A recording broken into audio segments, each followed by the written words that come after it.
ដើម្បីទទួលបានវីដេអូថ្មីៗជាប្រចាំថ្ងៃសូមពុកម៉ែបងប្អូនចុច like រួចចុច subscribe រួចដាក់សញ្ញាកណ្ដឹងម្នាក់មួយផងសូមអរគុណនាងជាទីមេត្រីអតីតជនភៀសខ្លួននៅជំរំនងច័ន្ទនិងជាប្រធានបកក្រៅរដ្ឋាភិបាលមួយរូបអះអាងថាកងទ័ពថៃបានវាយប្រហារ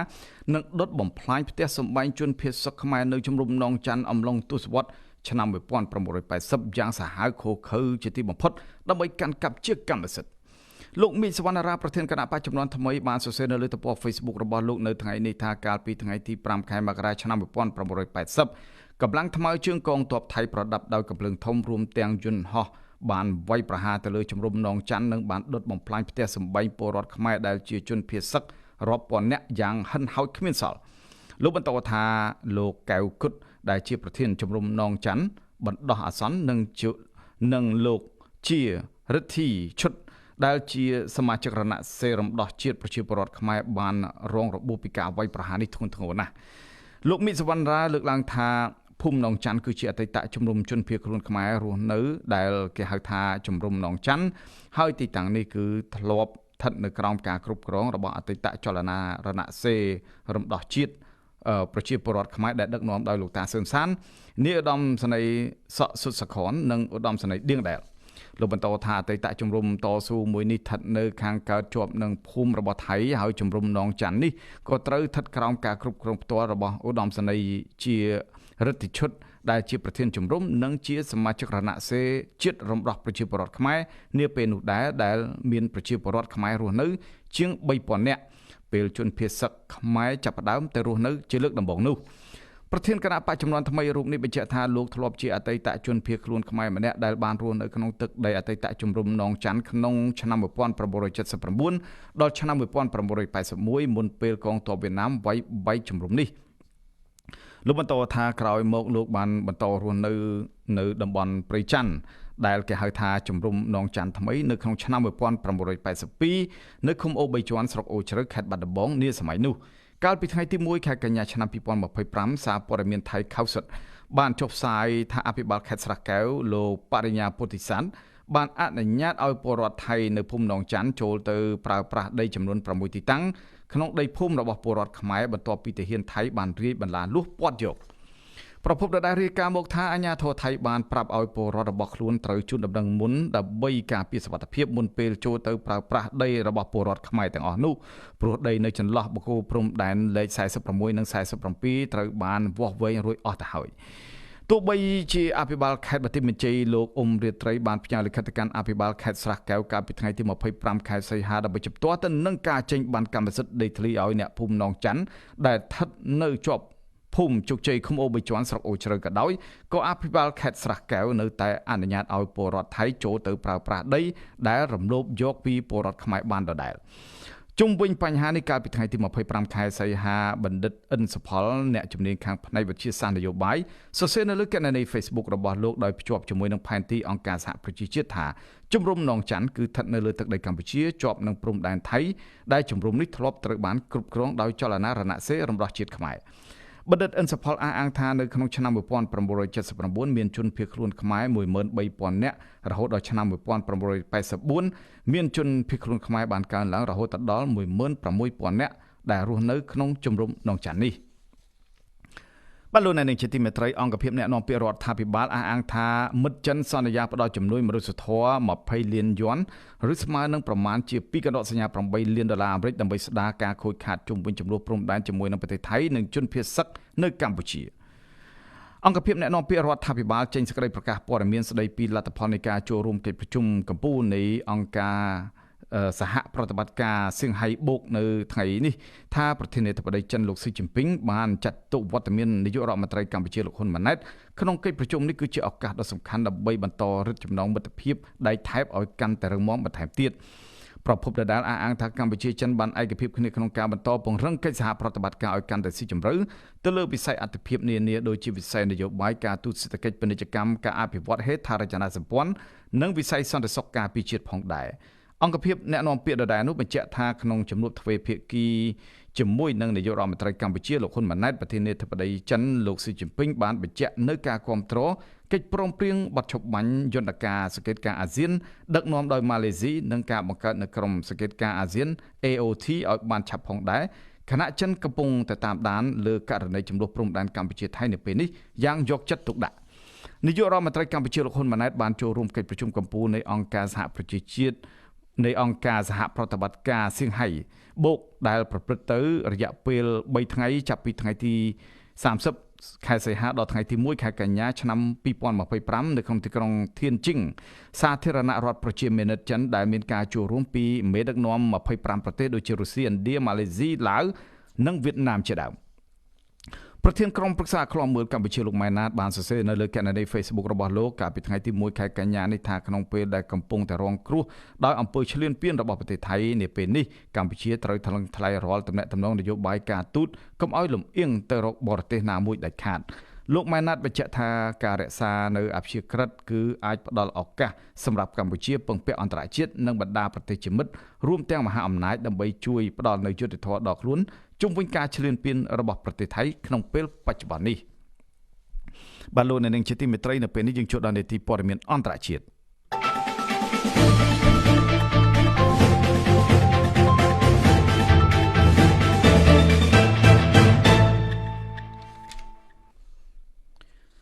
យោងតាមការផ្សព្វផ្សាយដោយបណ្ដាញផ្សាយព័ត៌មាន The European ចុះផ្សាយកាលពីថ្ងៃទី29ខែសីហាបានឲ្យដឹងថាកម្ពុជាកំពុងតែពិចារណាកែប្រែឈ្មោះផ្លូវ Highway មួយខ្សែរបស់ខ្លួនដោយបដូរទៅជាឈ្មោះប្រធានាធិបតីសហរដ្ឋអាមេរិក Donald Trump វិញដោយសំទោសមួយខ្សែរបស់ខ្លួនដោយបដូរទៅជាឈ្មោះប្រធានាធិបតីសហរដ្ឋអាមេរិកលោក Donald Trump វិញគោលបំណងរបស់កម្ពុជាគឺជាការគោរពនិងផ្ដល់កិត្តិយសដល់ទូនាទីរបស់ប្រធានាធិបតីអាមេរិកលោក Donald Trump ក្នុងការសម្របសម្រួលដែលនាំមកនូវបទច្បាញ់រវាងកម្ពុជានិងថៃការសម្រេចចិត្តនេះត្រូវបានពិភាក្សាបន្ទាប់ពីលោក Trump បានចូលខ្លួនអន្តរាគមន៍សហការជាមួយនឹងអង្គការអន្តរជាតិដើម្បីនាំឲ្យមានបទឈប់បាញ់គ្នាក្នុងសំណុំរឿងវិវាទព្រំដែនកម្ពុជាថៃកាលពីចុងខែកក្កដាកន្លងទៅនេះ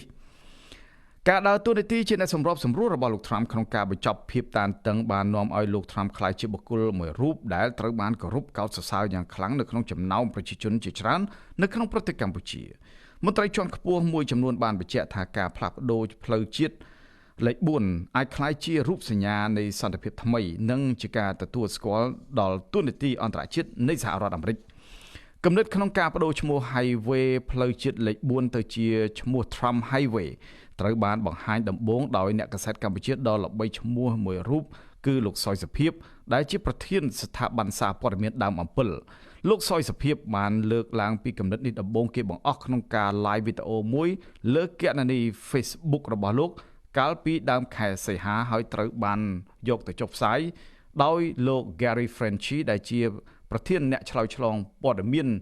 របស់សេតវិមាននៃក្រុមហ៊ុន Next New Network នៅក្នុងវីដេអូមួយក្រោយមកទៀតដែលលោក Alvaro បានសម្ភាសនាយករដ្ឋមន្ត្រីស៊ុនចន្ទថុលនៅសំទោសបានសម្ភាសឧបនាយករដ្ឋមន្ត្រីស៊ុនចន្ទថុលនៅរាជធានីភ្នំពេញពេលនោះឈ្មោះរបស់លោកសុយសុភាពត្រូវបានគេលើកយកមកនិយាយដោយផ្ទាល់ដោយពិពណ៌នាថាលោកជាអ្នកបង្កើតសំណើនេះទោះបីជាគាត់មិនបានបង្ហាញខ្លួននៅលើកញ្ចក់ទូរទស្សន៍ក៏ដោយក្នុងអំឡុងនៃការសន្ទនានោះលោកស៊ុនចន្ទថុលបានបង្ហាញពីការគាំទ្រយ៉ាងច្បាស់ចំពោះគំនិតយោបល់របស់លោកសុយសុភាពដែលបានបញ្ជាក់ថាគំនិតនេះមិនមែនស្ថិតនៅក្នុងភាពចចាមអារ៉ាមទេប៉ុន្តែចាប់ផ្ដើមត្រូវបានលើកឡើងនៅក្នុងកំណត់ត្រាផ្លូវការរួចទៅហើយលោកស៊ុនចន្ទថុលអតីតរដ្ឋមន្ត្រីក្រសួងសាធារណការនិងដឹកជញ្ជូនបានប្រាប់លោក Michael Alfaro ថាគាត់ជឿជាក់ថាគំនិតនៃការដាក់ឈ្មោះផ្លូវជាតិលេខ4តាមឈ្មោះប្រធានាធិបតី Donald Trump នឹងទទួលបានការគាំទ្រច្រើននៅក្នុងប្រទេសកម្ពុជាលោកស៊ុនចន្ទថុលបញ្ជាក់ថាខ្ញុំគិតថានឹងទទួលបានការគាំទ្រច្រើននៅក្នុងប្រទេសដូច្នេះលោកសុយសុភាពនឹងជំរុញឲ្យមានរឿងនេះហើយសង្ឃឹមថានឹងសម្រេចបានក្នុងពេលដ៏ឆាប់ខាងមុខនេះចលនានៅក្នុងប្រទេសនឹងឃើញការគាំទ្រច្រើននៅក្នុងប្រព័ន្ធផ្សព្វផ្សាយសង្គមប៉ុន្តែវាត្រូវឆ្លងកាត់ការយល់ព្រមពីនាយករដ្ឋមន្ត្រីជាមុនសិនប្រសិនបើការផ្លាស់ប្ដូរឈ្មោះនោះត្រូវបានអនុម័តកម្ពុជានឹងក្លាយជាប្រទេសដំបូងដែលដាក់ឈ្មោះផ្លូវជាតិរបស់ខ្លួនតាមឈ្មោះលោក Donald Trump ប្រធានាធិបតីសហរដ្ឋអាមេរិកផ្លូវដែលត្រូវពិចារណានោះគឺផ្លូវជាតិលេខ4ដែលមានប្រវែងប្រមាណ230គីឡូម៉ែត្រដោយភ្ជាប់រាជធានីភ្នំពេញទៅនឹងកំពង់ផែក្រុងព្រះសីហនុ ផ្លូវនេះត្រូវបានសាងសង់ដំបូងនៅក្នុងចន្លោះឆ្នាំ1959ដល់ឆ្នាំ1969ដោយមានជំនួយពីសហរដ្ឋអាមេរិកនៅពេលដែលទីក្រុង Washington កំពុងតែប្រកួតប្រជែងអំណាចនយោបាយនិងយោធាជាមួយទីក្រុង Moscow និងទីក្រុង Peking ក្នុងពេលសង្គ្រាមត្រជាក់មកទល់សប្តាហ៍ថ្ងៃនេះផ្លូវជាតិលេខ4នៅតែជាហេដ្ឋារចនាសម្ព័ន្ធដឹកជញ្ជូនដ៏សំខាន់បំផុតរបស់កម្ពុជាដោយភ្ជាប់រាជធានីទៅកំពង់ផែទឹកជ្រៅ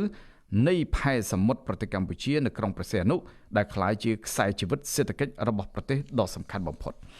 កំណត់បដូរឈ្មោះផ្លូវជាតិដ៏សំខាន់មួយនេះត្រូវបានពិចារណាថាជាផ្នែកមួយនៃចលនាដ៏ទូលំទូលាយក្នុងការដឹងគុណនិងកោតសរសើរដល់ប្រធានាធិបតីសហរដ្ឋអាមេរិកលោក Donald Trump នាយករដ្ឋមន្ត្រីកម្ពុជាលោកហ៊ុនម៉ាណែតទើបចូលកាន់តំណែងកាលពីឆ្នាំ2023បានផ្ញើលិខិតផ្លូវការទៅកាន់គណៈកម្មាធិការ Nobel នៃប្រទេសន័រវេសដោយស្នើសុំតែងតាំងលោក Trump សម្រាប់រង្វាន់សន្តិភាពឆ្នាំ2025ក្នុងលិខិតចុះថ្ងៃទី7ខែសីហាលោកហ៊ុនម៉ាណែតបានបង្ហាញការគោរពចំពោះភាពជាមេដឹកនាំដ៏អស្ចារ្យរបស់លោក Trump ដែលជួយបញ្ចប់វិបត្តិព្រំដែនជាមួយប្រទេសថៃការប៉ះទង្គិចបានផ្ទុះឡើងនៅថ្ងៃទី24ខែកក្កដាជុំវិញប្រាសាទតាមាន់ធំដែលជាសំណង់បុរាណរបស់ខ្មែរមានទីតាំងនៅតាមព្រំដែនកម្ពុជាថៃប្រទេសទាំងពីរបានប្រកាសថាប្រាសាទនៅតំបន់ព្រំដែនមួយចំនួនជាកម្មសិទ្ធិរបស់ខ្លួនហើយស្ថានភាពនោះបានឆ្ពោះទៅរកការវាយប្រហារគ្នាដោយប្រដាប់អាវុធយ៉ាងហិង្សាក្នុងសង្គ្រាមព្រំដែនកម្ពុជាថៃ5ថ្ងៃកងទ័ពអាកាសថៃបានប្រើយន្តហោះចម្បាំង F-16 ដើម្បីវាយប្រហារទៅលើទីតាំងយោធាកម្ពុជាបណ្ដាលឲ្យគ្រាប់បែកធ្លាក់លើខ្នងភ្នំតំបន់ប្រាសាទព្រះវិហារដែលត្រូវបានបញ្ចូលជាសម្បត្តិបេតិកភណ្ឌអន្តរជាតិ UNESCO បេតិកភណ្ឌពិភពលោក UNESCO អំឡុងពេលប៉ះទង្គិចបាននាំឲ្យមានជនស៊ីវិលរួមទាំងទាហាននៃប្រទេសទាំងពីរស្លាប់រាប់សិបនាក់ភូមិមួយចំនួននៅតាមព្រំដែនត្រូវបានបោះបង់ចោលដោយសារតែពលរដ្ឋខ្មែរជាច្រើនរត់ភៀសខ្លួនបណ្ដាលឲ្យមានជនភៀសខ្លួនកើនឡើងរាប់ពាន់នាក់ត្រូវបានបញ្ជូនទៅរស់នៅក្នុងជំរំបណ្ដោះអាសន្នទន្ទឹមទៅនឹងការភ័យខ្លាចនៃសង្គ្រាមទ្រង់ទ្រាយធំចេះតែមានរៀងរាល់ថ្ងៃព្រោះតែថៃនៅតែមានសភាពបំពេញព្រំដែនកម្ពុជាមិនបង្កការផ្ទុះអាវុធនោះទេប្រធានាធិបតីសហរដ្ឋអាមេរិកលោក Donald Trump បានចូលមកអន្តរាគមន៍ដោយផ្ទាល់ដោយមានកិច្ចគាំទ្រពីក្រសួងការបរទេសអាមេរិកលោកបានទូរស័ព្ទទៅកាន់នាយករដ្ឋមន្ត្រីកម្ពុជាលោកហ៊ុនម៉ាណែតនិងនាយករដ្ឋមន្ត្រីថៃដោយលើកទឹកចិត្តឲ្យភាគីទាំងពីរមានការអត់ធ្មត់បន្ទាប់មកលោក Trump បានរៀបចំវេទិកាបន្ទាន់ដែលនាំឲ្យមេដឹកនាំកម្ពុជាថៃយល់ព្រមលើកិច្ចព្រមព្រៀងឈប់បាញ់ដោយមានអ្នកសង្កេតការណ៍មកពីសមាគមប្រជាជាតិអាស៊ានត្រួតពិនិត្យបទឈប់បាញ់ត្រូវបានអនុវត្តដោយកម្លាំងទ័ពនៃភាគីទាំងពីរត្រូវបញ្ឈប់សកម្មភាពនិងត្រូវបន្ថយភាពតានតឹងលោក Trump បានប្រកាសថានេះជាជំហានដ៏សំខាន់សម្រាប់សន្តិភាពគណៈដែលប្រព័ន្ធផ្សព្វផ្សាយប្រទេសកម្ពុជាបានពោលពាក្យសរសើរលោកថាជាបរិសុទ្ធដែលបានជួយទប់ស្កាត់តំបន់មិនឲ្យធ្លាក់ចូលទៅក្នុងចំនួនកាន់តែធំនិងធ្ងន់ធ្ងរជាងនេះសម្រាប់រដ្ឋាភិបាលដែលដឹកនាំដោយនាយករដ្ឋមន្ត្រីកម្ពុជាលោកហ៊ុនម៉ាណែតការអំពាវនាវឲ្យកម្ពុជាងាកទៅរកសហរដ្ឋអាមេរិកបានកើតឡើងស្របពេលដែលពលរដ្ឋកម្ពុជាយល់ឃើញអំពីការអន្តរាគមន៍របស់លោក Trump ទាន់ពេលវេលានៃការពន្លត់ភ្លើងសង្គ្រាមប្រសិនបើកម្ពុជាអនុម័តផ្លូវជាតិលេខ4ពីភ្នំពេញទៅកាន់ខេត្តព្រះសីហនុមែនវានឹងក្លាយទៅជាផ្លូវអន្តរជាតិដ៏ល្បីឈ្មោះដែលមានឈ្មោះថា Trump Highway ហើយវានឹងក្លាយទៅជានិមិត្តសញ្ញាដ៏ច្បាស់លាស់បង្ហាញពីការតបស្នងសងគុណដែលប្រទេសតូចមួយនៅអាស៊ីអាគ្នេយ៍ឲ្យតម្លៃខ្លាំងចំពោះបទអន្តរាគមន៍របស់ប្រធានាធិបតីអាមេរិកទី47ដោយចាត់ទុកជាអ្នកបង្កើតសន្តិភាពនិងជាអ្នកការពារអាយុជីវិតមនុស្សរាប់ពាន់នាក់ដែលរួចផុតពីសង្គ្រាមព្រំដែនកាលពីថ្ងៃទី20ខែសីហាឆ្នាំ2025លោក Donald Trump ប្រធានាធិបតីអាមេរិកបានផ្ញើសារលិខិតថ្លែងអំណរគុណជូនចំពោះលោកហ៊ុនម៉ាណែតនាយករដ្ឋមន្ត្រីកម្ពុជា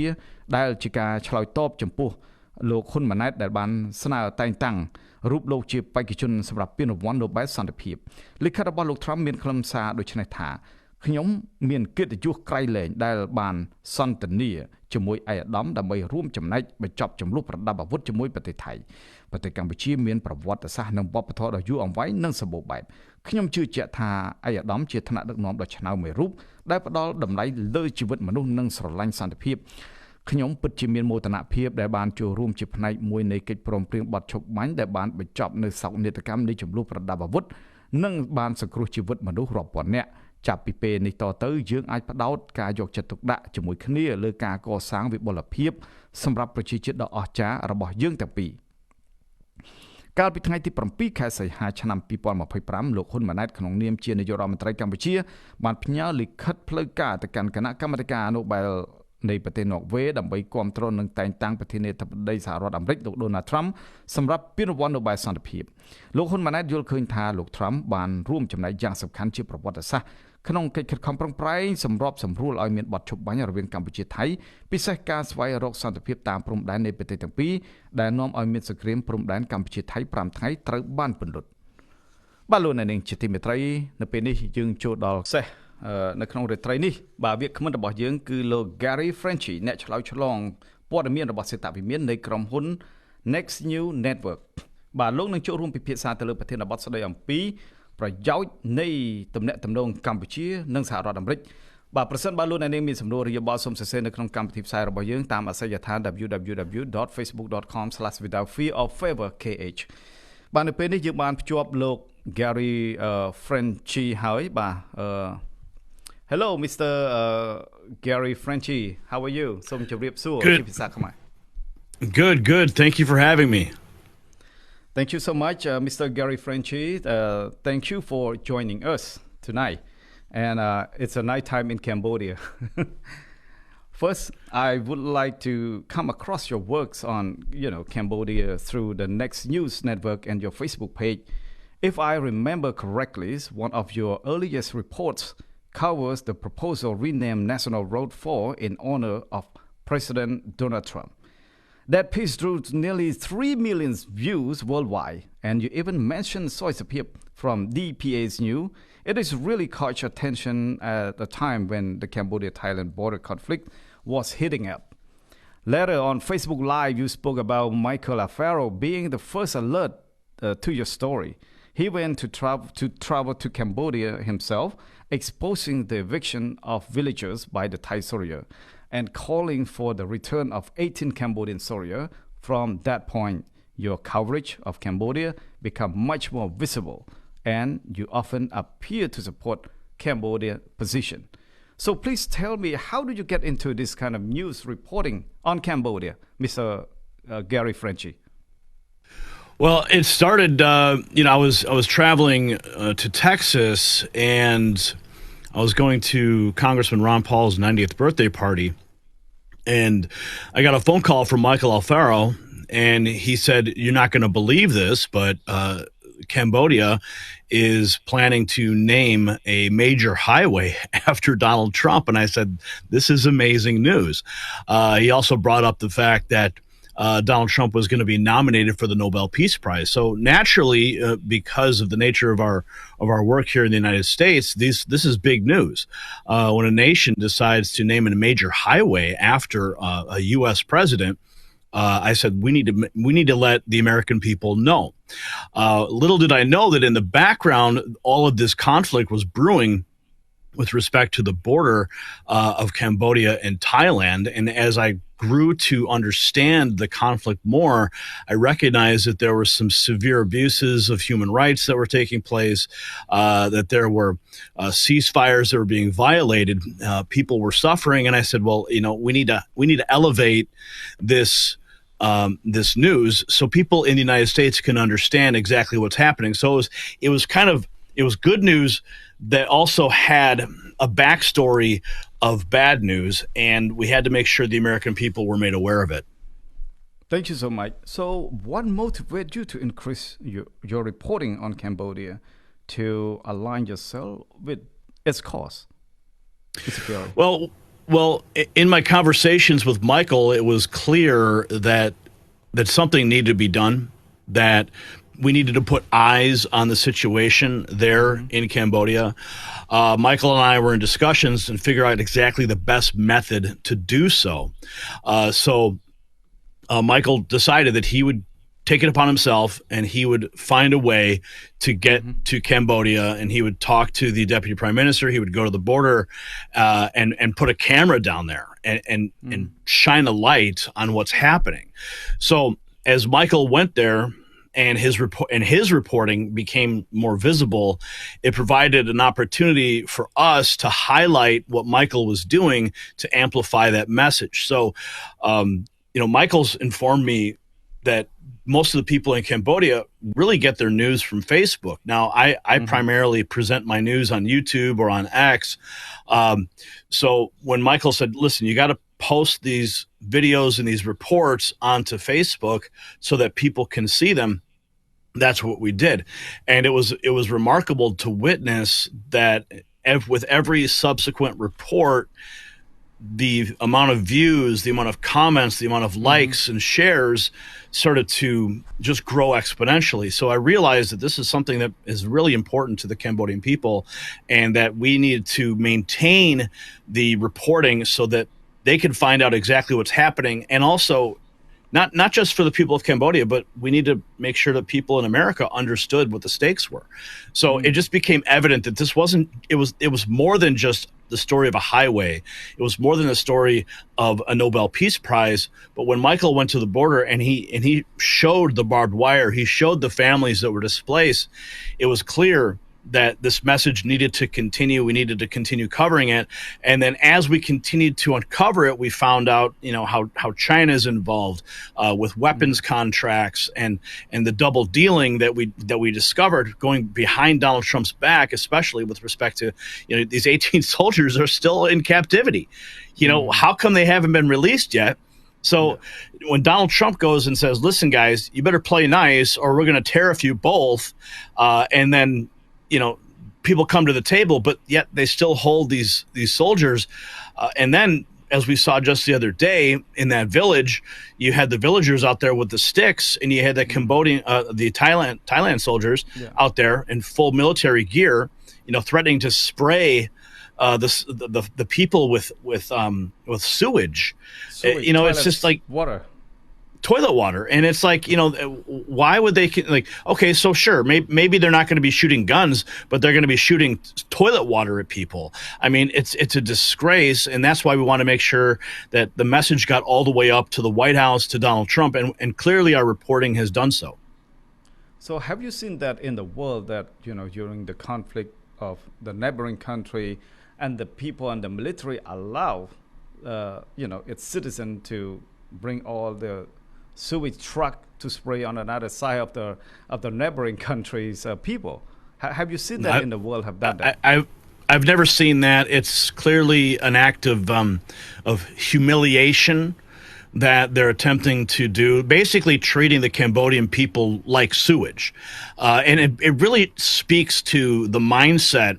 of Thailand and their soldiers and how they view the people of Cambodia. They just see them as sewage, and that they should be drenched in toilet water as a result of the actions there.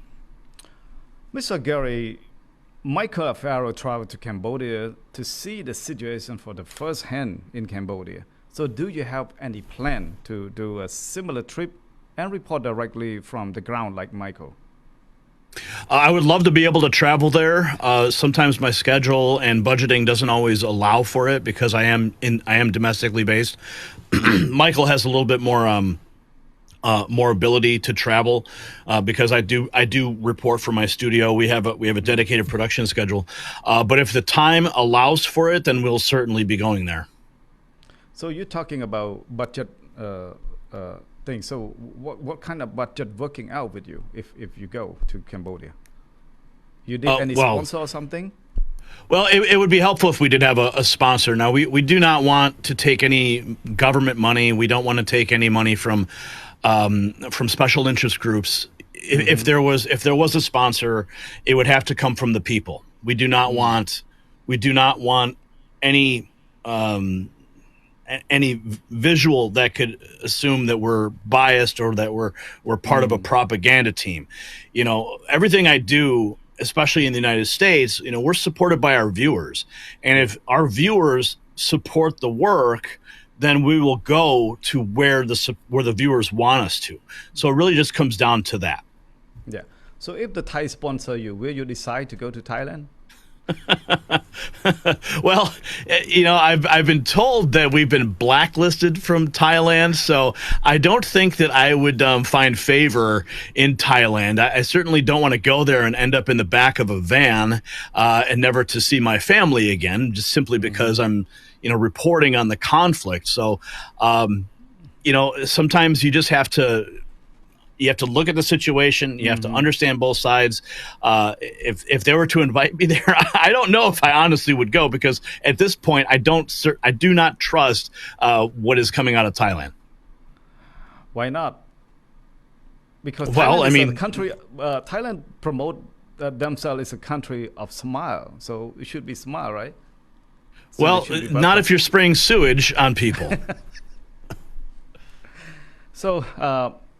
Gary, how long have you known Michael Alfaro, and how has your connection with him influenced the story you have chosen to highlight? I've known Michael for a very long time, going back to probably 2018, maybe. I first met him when he was working as a fundraiser for the Trump campaign, and that's when he introduced me to Donald Trump personally through an event that took place in Milwaukee, Wisconsin. So I've known Michael for a long time. He's a big supporter of, obviously, the Trump family. He works closely with them. So I've known him for a long time. Mr. Gary, this is a transition of the question that we're going to ask tonight. You have also reported the symbolic gesture surrounding the Cambodian and the U.S. relation. If Cambodia were to rename the national road to President Trump Highway, what kind of impact do you think that you would have, both domestically and internationally? Well, I think it's a symbolic gesture that points to the impact that Donald Trump has globally. If you look across the world right now, President Trump is working to secure peace, with Russia and Ukraine, with Kazakhstan and Azerbaijan, and of course, as we're seeing with Cambodia and Thailand, President Trump is working tirelessly as the peace president to do so. So, we talked earlier about the Nobel Peace Prize, but a Nobel Peace Prize is something that you receive. It's a great honor, but something of a highway that lasts forever, right? I mean, of course, when you receive a Nobel Peace Prize, it's always with you, but something of an impact of a highway is quite significant, because people live on that highway. People have their address is on that highway, and every time that they have to write a letter or tell people where they live, they're always going to write President Donald Trump Highway. So it's going to basically sink into the consciousness of the people of Cambodia. But most importantly, it's also, when people look at it from abroad and they see like an entire nation has dedicated a massive artery of transport, it's a great honor, and I think people are going to really enjoy seeing that. Yeah, because this road was built and supported by the U.S. Fundings from 1959 to 1969 during the Cold War, between Russia, China, and the U.S. at that time. So people in Cambodia also want to see that happen too. So if that happened, what do you think about the U.S., the White House itself, and also the Americans people? What do you think that gonna be look like? Well, I think it'll be celebrated. I think the White House receiving notice of an entire highway named after President Trump is a moment to celebrate. And I think you'll see President Trump come out and he'll thank the people for doing so. With respect to America, it'll be interesting to see the response. I can't tell you how the American people will respond. The truth is that the American people know very little about what's happening in Cambodia. So that's why it's so important for us to continue to report and to cover these matters so that the American people can learn about it and that they can form their own opinion. I do believe that there's a massive contingency of American people who voted for Donald Trump. And for them to learn that would be a blessing. I think they would celebrate it. Yeah. Well, Mr. Gary, in late August, Michael posed a question on his Facebooks about whether the U.S. should build a military base in Cambodia, which would go against the Cambodian constitution. What do you think about this kind of proposal? Well, if the Cambodian constitution says that it's not permissible, then that's the law. You can't do it. However, if the Cambodian constitution can be amended and the people support such a move, then it could happen. It really comes down to, the mechanics with respect to, the law and the constitution. So it's hard to say if that is a possibility. I mean, Michael's simply asking a question, and the one way that we can get into topics is just by asking questions and starting the dialogue to have that discussion. Mm-hmm. So it remains to be seen. However, we do know that the Secretary of Defense, Pete Hegseth, is planning a trip to Cambodia. It looks like it might happen in November. Yeah. So who knows if those discussions will take place. It's interesting, but the fact that the true fact here is that we have Thailand, who is a supposed ally of the United States. And when they're doing weapons deals with China for submarines and Sweden for fighter jets, it seems kind of odd, because if we are true allies, then wouldn't they traditionally be going to United States for these types of armaments, but yet they're not. So that raises questions about Thailand's authenticity for peace while they're still having a conflict on the border, supposedly, with the ceasefire. But in the background, what are they doing? They're buying weapons from other countries that they should be buying from the United States. And then there's the question also of what's going on with China. I think it's interesting to note that we're finding out now, after my reporting on this matter, when the Cambodian king went to China and met with President Xi. From my sources, I was told it was simply a photo op. It was simply just so they could say, "Hey, we were," the China says, "Okay, here we are. We're going to talk to them," but there was no subsequent teeth or discussion of what's going on the border. And now we're learning, after our report, after we called out the communist Chinese for this, that now they're going to pledge $3 million to help, rebuild the border. So that's a direct impact of the work that we've been doing to raise a light on this, because we know China's paying attention. We know Thailand's paying attention. So they have to counterbalance whatever it is what we're talking about, because we've exposed them. And that's the beauty of the free press here in the United States. Mr. Gary, like you said, Mr. Secretary Peter Hegseth will travel to Cambodia in November. Do you have any direct message to him on this matter? Well, I think that he should go to the places that Michael went. I think that he should inspect those locations for himself and discover the human rights abuses for these families that are suffering. I mean, whole villages are being cut in half by barbed wire, with Thailand soldiers on the other side threatening to spray them with sewage and toilet water. So I think Secretary Hegseth needs to go there, see for himself what is going on. And I think he also needs to investigate the weapons contracts that are being done with China on Thailand's side. Because why is Thailand buying from China? Why is Thailand buying from Sweden? And for what reason? So I think that's what he needs to investigate. So my message to him is go to the border, investigate for yourself, and then also investigate the weapons contracts. Mr. Gary, let me inject to these points a little bit regarding to the Gripens that Sweden sell 4 Gripen fighting jets to Thailand. And do you think that the White House should question or postpone the Sweden from selling this 4 fighting jet to Thailand, during Thailand having a very big trouble with Cambodian, and they use the Gripen to bomb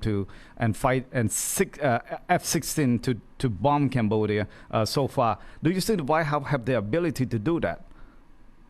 It's unclear if the White House can interject inside a weapons contract between two nations. However, given the power and strength of Donald Trump and the United States, I'm sure that Donald Trump could just pick up the phone and say, listen, Sweden, cancel the contract or else this is going to happen. I mean, there's a tremendous amount of leverage that the United States has with European allies. Of course, if you recall, in the recent NATO summit, President Trump was able to get NATO to pay up 5% for all the nations, and they said yes. So there is a tremendous amount of leverage that President Trump does have with NATO countries, and given the fact that Sweden is, is a part of all these nations. I think President Trump does have the leverage. The question is, will he use it? But so far, the defense minister of Sweden, that I don't forget, I have his quote in front of me, by saying his name is Pell Johnson. So he said, this is a quote, right? So this depends bilateral cooperation between Sweden and Thailand. Thailand has the rights to use Gripen according to the international law. Do you agree with that? Well, does Thailand have the right? Sure, maybe they do have the right, but should they do it is the bigger question. If they're using American F-16s to attack, the border, should they do that? Of course not. But they did it. So, we need to have strong leadership step up and make sure that these things do not happen, and that the people of Cambodia, especially on the border there, are made whole, and that their homes are restored, the temples are rebuilt, the schools are rebuilt, so that people can live in peace. And that's really what it comes down to. The more weapons that you buy, the only reason people buy weapons is because they want to use them in an offensive or perhaps defensive reasoning. But why? Why should we continue this military buildup? What we need to have is peace. We need to have conversation. We need to have trade and commerce, and people shaking hands and not spraying toilet water. Gary, how do you assess, the current state's tension between Cambodia and Thailand? Do you think this is the invasion, or it's just like an armed conflict? Because like international news haven't distinguished this kind of conflict yet, whether invasion or a border dispute. Well, here's what I believe. I believe that China has a vested interest in seeing the region destabilized, because President Trump has exerted himself on the world stage. He goes all over the world, and he's creating peace deals. He's creating trade deals. He's imposing tariffs, and other nations are falling in line with the United States and their foreign policy and trade agenda. Now, if China can work in the background privately and seed chaos in any of these nations, like in Thailand and the Cambodia border or other nations, then what they can do is they can test the resolve of President Trump and his foreign policy without doing it directly, basically using Thailand as a puppet nation to create tension. And then once the tension is created, then President Trump they're going to watch how President Trump responds. And then they can gauge their reaction in the future for other conflicts based on the tests that they've created at the Thailand-Cambodia border or other nations. So while China may be playing nice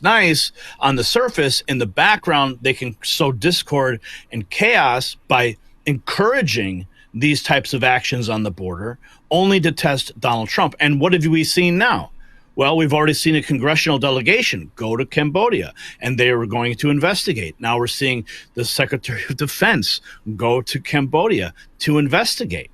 And this is a direct result of the reporting that Michael has done, that I have done, as well as because of China's, I believe, backroom work to create the chaos on that border. So these are all footsteps of President Trump responding, in my opinion, to the situation.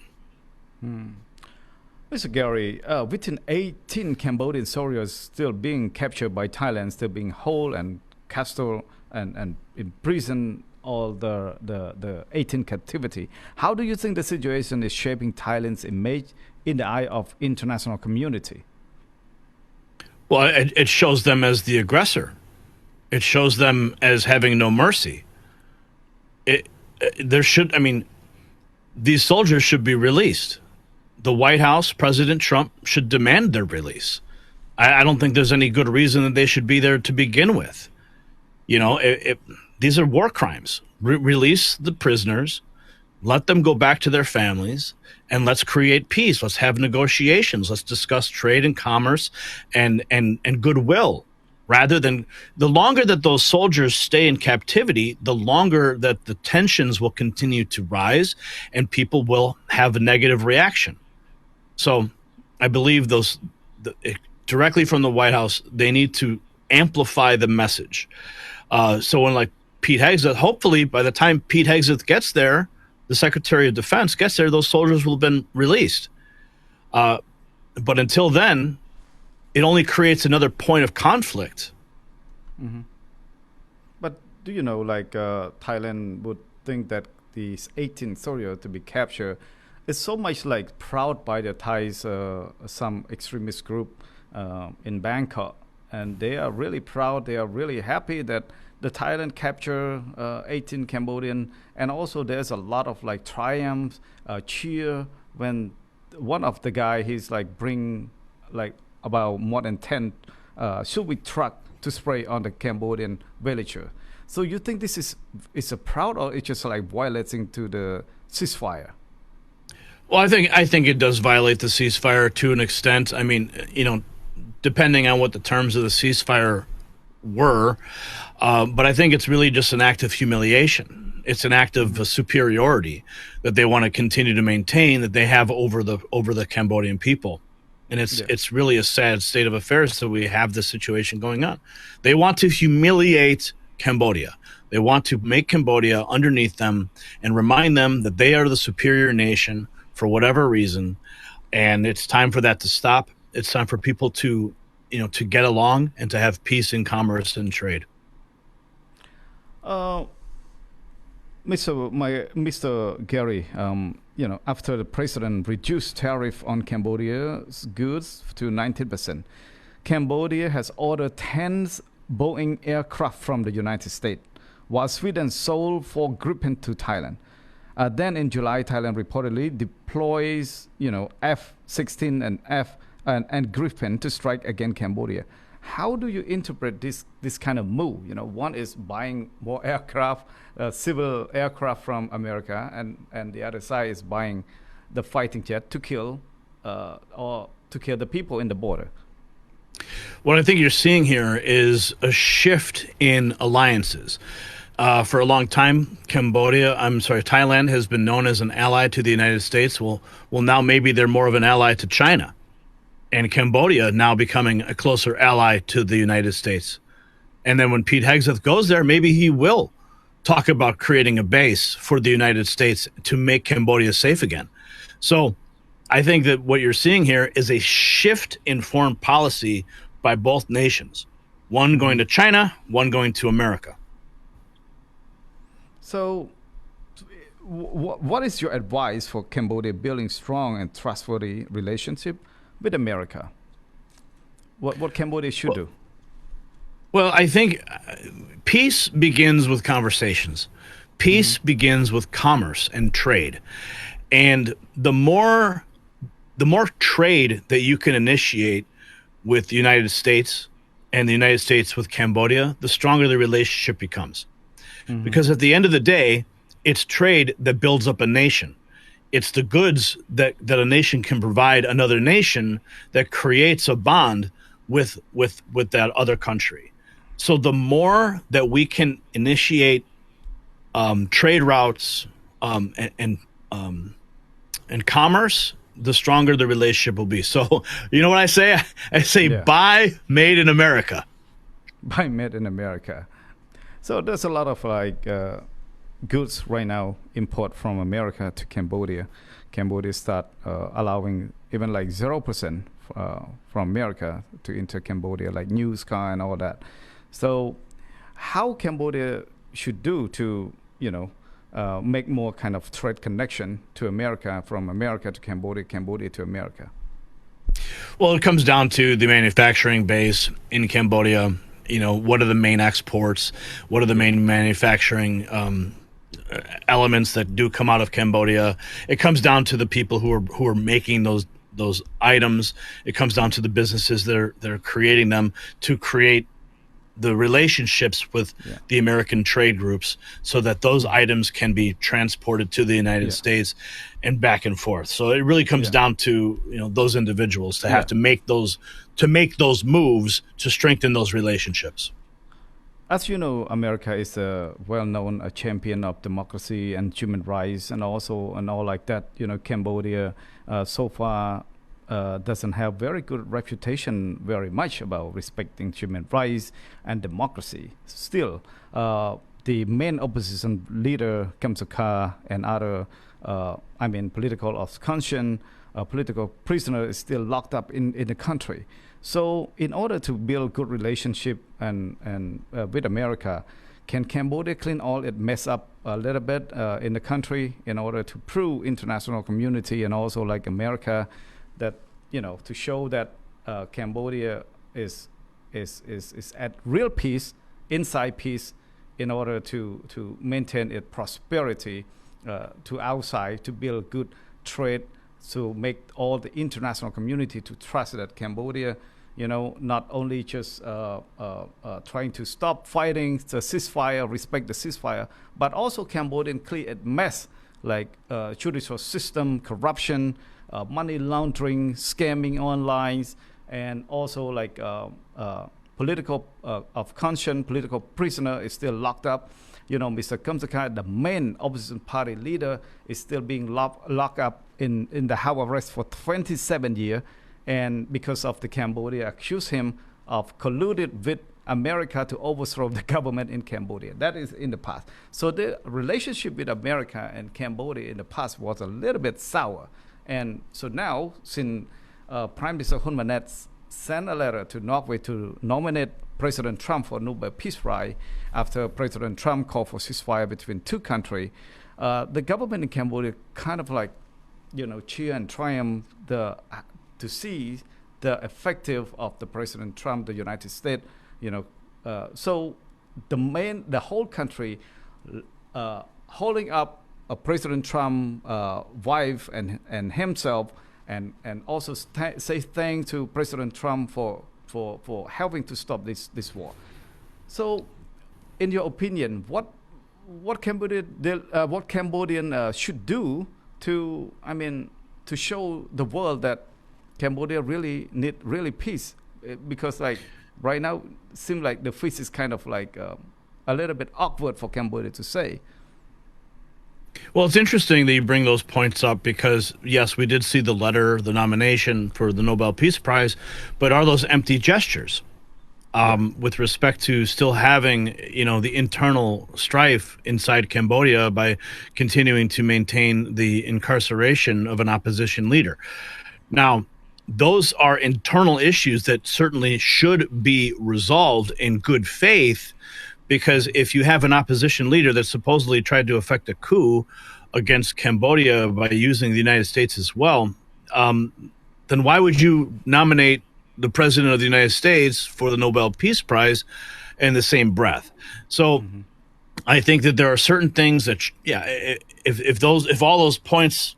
are in fact true, then Cambodia does have a lot of resolution to step forward in good faith to say, listen, we are a changed nation. We support Donald Trump and his mission of peace. We support Donald Trump and his mission of trade and commerce and tariffs. And we want to make Cambodia great again, just like Donald Trump wants to make America great again. But the only way that we can make Cambodia great again is to atone for any of the actions that have put a blemish on the history of Cambodia relations with America and the internal corruption. So just like the United States, just like President Trump, he's going into the United States government and he is taking all the corruption out. He's taking all the bad people out. He's draining the swamp, if you will. So Cambodia needs to do the exact same thing by draining the swamp, getting rid of the corruption, and making amends with the opposition. Now, in the United States, there's quite a lot of opposition against President Trump. They tried to do lawfare and courts and assassination attempts against him. And now President Trump is finding out where all of the crime is inside of our own institutions, and he's cleaning it up. So